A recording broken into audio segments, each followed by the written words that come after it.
হচ্ছে কি ওই যে দানা ছড়া বলে ছোট ছোট আগে বলে বড় ছিল।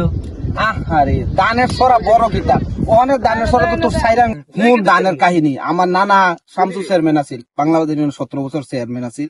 আমার নানাই আমারে কইছে যে এক নতুন বীজ দিছে সরকারে, তো নানা তো চেয়ারম্যান আছিল নানি, তো প্রথম লাগাইয়া দেখছে পরে জনগণে দিব।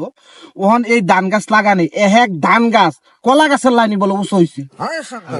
এটা তো মাইসে অবাক, আমার নানা অবাক, এক ধান গাছ কলা গাছের লাইনি এটা দিয়ে সরাইয়া না। পরে বলে সরাইছে এই মোটা মোটা ইয়া বাড়িছে, বারণের পরে এক সরা বলে তোর 5 আর 6 লম্বা লম্বা সরা ধরছে ধানের। এক গাছের মধ্যে না হইলে 2 মণ 3 মণ করে ধান। পরে যখন তুফান আইছে, এই বৈশাখ তুফান আইয়া নানি, তুফান বলে এমনি জানি শব্দ হইতাছে, মানে মাইসে জানি নাচে ঢোল টোল বাজা এরকম শব্দ হইতাছে।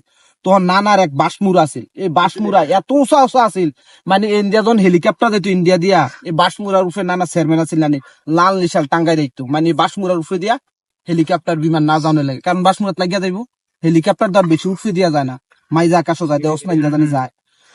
তখন এই ইয়ান থেকে বাস কাটতে আনছে আমার নানায়, এই গরুটি ইন্ডিয়া যাই রে ফিরে যান।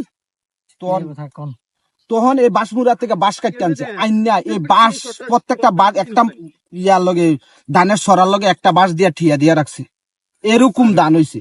আর ওহনের দান আর প্রত্যেক ক্ষেত বলে 1-1.5 মণ দান হইছে, একটানি ক্ষেত। আর ইটা দান হন মাইসে দেখবো, আর এখন একটানি ক্ষেত কয় মন হয়, 10 মণ 12 মণ।